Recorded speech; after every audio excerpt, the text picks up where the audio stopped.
Hi friends, എജ്യുലേൺ ടിപ്സിൻ്റെ English ക്ലാസ്സിലേക്ക് എല്ലാവർക്കും സ്വാഗതം. ക്വസ്റ്റ്യൻ ടാഗുമായി ബന്ധപ്പെട്ട് കുറേ റൂൾസുകൾ നമ്മൾ മുമ്പേ പരിചയപ്പെട്ടു. അത് കാണാത്തവരുണ്ടെങ്കിൽ ഡിസ്ക്രിപ്ഷൻ ബോക്സിൽ അതിൻ്റെ ലിങ്ക് ലഭ്യമാണ്. ആവശ്യമുള്ളവർ അതെടുത്ത് വാച്ച് ചെയ്യുക. എങ്കിൽ മാത്രമേ നാം മുമ്പോട്ട് പറയുന്ന കാര്യങ്ങൾ നിങ്ങൾക്ക് വളരെ എളുപ്പത്തിൽ മനസ്സിലാക്കാൻ സാധിക്കുകയുള്ളൂ.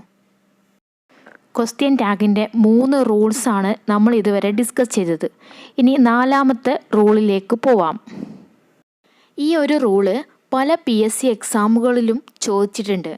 സോ ഒന്ന് നന്നായിട്ട് ശ്രദ്ധിക്കുകയാണെങ്കിൽ ഒരു മാർക്ക് ഈസി ആയിട്ട് നേടിയെടുക്കാം. 4ാമത്തെ റൂൾ എന്ന് പറയുന്നത്, തന്നിരിക്കുന്ന സ്റ്റേറ്റ്മെൻറ്റിൽ യൂസ്ഡ് ടു എന്ന വേർഡ് ഉണ്ടെങ്കിൽ അതിൻ്റെ ടാഗ് എന്ന് പറയുന്നത് ഡിഡിൻറ്റ് ആയിരിക്കും. സെൻറ്റൻസിൽ യൂസ്ഡ് ടു എന്ന വേർഡ് കണ്ടാൽ നമ്മൾ മറ്റു ഓക്സിലറി വെർബിനെ അന്വേഷിച്ച് പോവേണ്ട കാര്യമല്ല. എന്താ കാരണം? യൂസ്ഡ് ടു വന്നാൽ അതിൻ്റെ ടാഗ് എന്ന് പറയുന്നത് ഡിഡിൻറ്റ് ആയിരിക്കും. അതുപോലെ തന്നെ സെൻറ്റൻസിൽ യൂസ്ഡ് ടു ബി ആണെങ്കിൽ അതിൻ്റെ ടാഗ് എന്ന് പറയുന്നത് വാസിൻ്റെ ആയിരിക്കും. ഇവിടെ തെറ്റിപ്പോവാനുള്ള ചാൻസ് വളരെ കൂടുതലാണ്. എന്താണ് കാരണം? നമുക്കറിയാം, PSC എക്സാമുകളിൽ ടൈം എന്ന് പറയുന്നത് വളരെ ഇമ്പോർട്ടൻ്റ് ആണ്. നമ്മൾ ക്വസ്റ്റ്യൻ വായിക്കുമ്പോൾ ആദ്യം കാണുന്നത് യൂസ്ഡ് ടു ആയിരിക്കാം. ഒരു പക്ഷേ ആ സ്റ്റേറ്റ്മെൻറ്റിലുള്ളത് യൂസ്ഡ് ടു ബി ആയിരിക്കും. അതിൻ്റെ ഓപ്ഷനിലുള്ള ആദ്യ ആൻസർ എന്ന് പറയുന്നത് ഡിഡിൻറ്റ് ആയിരിക്കും. അപ്പോൾ നമ്മൾ എന്ത് എഴുതും? പെട്ടെന്ന് എഴുതും ഡിഡിൻറ്റ്. ഈ ആൻസർ ശരിയാണോ? തെറ്റാണല്ലേ. എന്താ കാരണം? ഇവിടെ യൂസ്ഡ് ടു ബി വന്നതുകൊണ്ട് വാസിൻ്റെ ആണ് കറക്റ്റ് ആൻസർ എന്ന് പറയുന്നത്. ഈ ഒരു റൂളുമായി ബന്ധപ്പെട്ട് നമുക്ക് കുറച്ച് എക്സാമ്പിൾസ് നോക്കാം. First one, we used to play every Sunday. Second one, he used to be polite. Third one, she used to go fishing every weekend. Fourth one, she used to sing. Fifth one, he used to be good cricket player. ഇനി നമുക്ക് ഈ 5 എക്സാമ്പിൾസിൻ്റെയും tag എഴുതി നോക്കാം. First one, we used to play every Sunday. ഇവിടെ used to എന്ന് വന്നതുകൊണ്ട് ഇതിലെ tag didn't. ഇവിടെ സബ്ജക്റ്റ് വി ആണ്. So tag didn't we. Then second one, he used to be polite. ഈ സ്റ്റേറ്റ്മെൻറ്റിൽ യൂസ്ഡ് ടു ബി ഉണ്ട്. സോ ഇതിൻ്റെ ടാഗ് വാസിൻറ്റ്. ഇവിടെ സബ്ജക്റ്റ് എന്ന് പറയുന്നത് ഹി. സോ ടാഗ് എന്ന് പറയുന്നത് വാസിൻറ്റ് ഹി ആയിരിക്കും. Then third one, she used to go fishing every weekend. ഈ സ്റ്റേറ്റ്മെൻറ്റിൽ യൂസ്ഡ് ടു വന്നതുകൊണ്ട് ഡിഡിൻറ്റ്. സബ്ജക്റ്റ് എന്ന് പറയുന്നത് she. Didn't she. Then next, she used to sing. Used to വന്നതുകൊണ്ട് ഡിഡിൻറ്റ്. സബ്ജക്റ്റ് എന്ന് പറയുന്നത് ഷീ. സോ ഇതിൻ്റെ ടാഗ് എന്ന് പറയുന്നത് ഡിഡിൻറ്റ് ഷീ.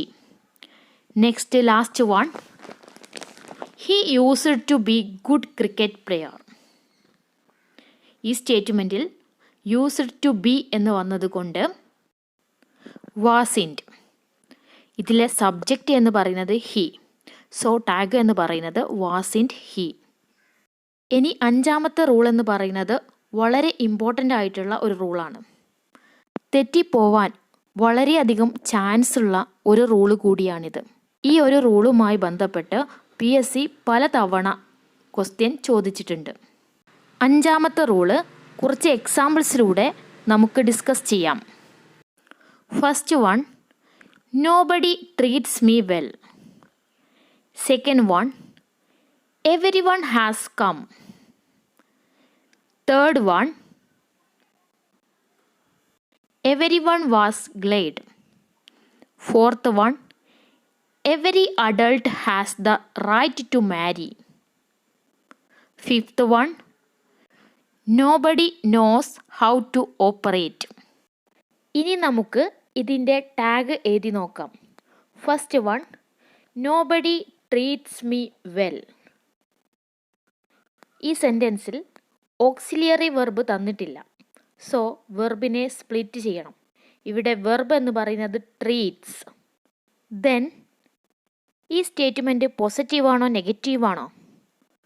ഇത് ഒരു നെഗറ്റീവ് സ്റ്റേറ്റ്മെൻ്റ് ആണ്, കാരണം നെഗറ്റീവ് വേർഡായിട്ടുള്ള നോബഡി വന്നതുകൊണ്ട്.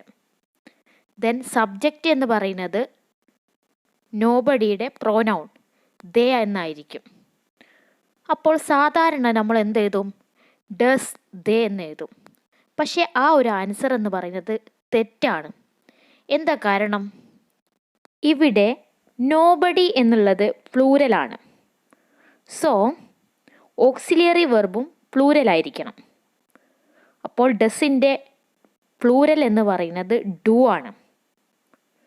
ഡു ദേ എന്നാണ് ഇതിൻ്റെ കറക്റ്റായിട്ടുള്ള ടാഗ് എന്ന് പറയുന്നത്. Everybody every one, somebody some one, anybody any one, nobody no one എന്നിവയുടെ പ്രോനൗൺ ദേ ആയിരിക്കും.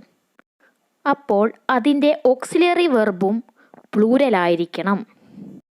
നൺ ഓഫ് അസ് സബ്ജക്റ്റായിട്ട് വന്നാൽ അതിൻ്റെ പ്രോനൗൺ വി ആയിരിക്കും. നൺ ഓഫ് ദം ദേ ആയിരിക്കും. None of you you. ഈ ഒരു കാര്യവും നമ്മൾ മനസ്സിലാക്കിയിരിക്കാം. Second one, every one has come. ഇതിലെ ഓക്സിലിയറി വെർബ് എന്ന് പറയുന്നത് ഹാസ്. ഇത് ഒരു പോസിറ്റീവ് സെൻറ്റൻസ് ആണ്. ഇതിലെ സബ്ജക്റ്റ് എന്ന് പറയുന്നത് എവരി വണ്ണിൻ്റെ പ്രോനൗൺ ആണ് ദേ എന്ന് പറയുന്നത്. സബ്ജക്റ്റ് പ്ലൂരൽ ആയതുകൊണ്ട് ഓക്സിലിയറി വെർബ് എന്തായിരിക്കണം? പ്ലൂരലായിരിക്കണം. അപ്പോൾ ഹാസിൻ്റെ പ്ലൂരലായിട്ടുള്ളത് ഹാവ്. ഇതിൻ്റെ ടാഗ് എന്ന് പറയുന്നത് ഹാവിൻഡ് ദേ.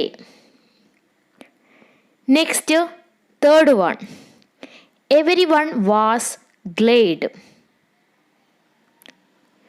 ഇത് ഒരു പോസിറ്റീവ് സെൻറ്റൻസ് ആണ്. ഇതിലെ ഓക്സിലിയറി വെർബ് എന്ന് പറയുന്നത് വാസ് ആണ്. സബ്ജക്റ്റ് എന്ന് പറയുന്നത് ദേ ആണ്. വാസ് എന്നുള്ളത് വേർ ആയിട്ട് മാറും.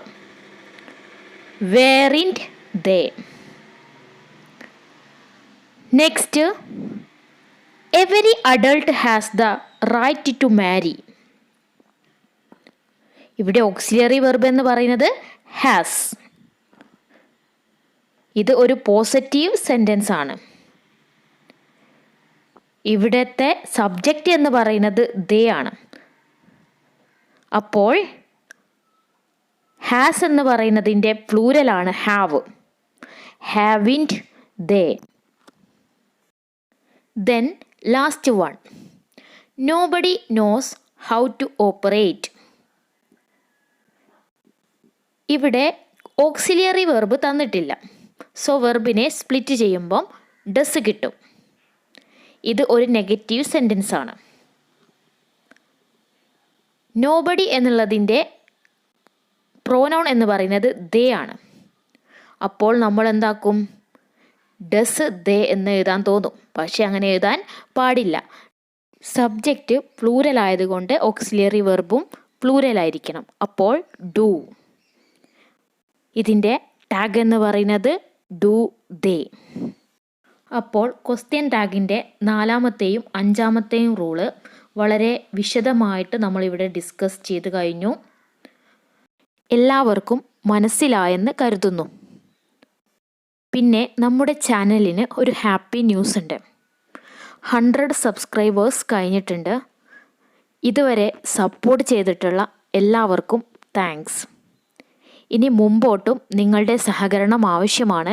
എങ്കിൽ മാത്രമേ എൻ്റെ ചാനലിന് നിലനിൽപ്പുള്ളൂ. സോ ഷെയർ ചെയ്യുക, ലൈക്ക് ചെയ്യുക, കമൻറ്റ് ചെയ്യുക. ഇനിയും സബ്സ്ക്രൈബ് ചെയ്യാത്തവരുണ്ടെങ്കിൽ സബ്സ്ക്രൈബ് ചെയ്യുക.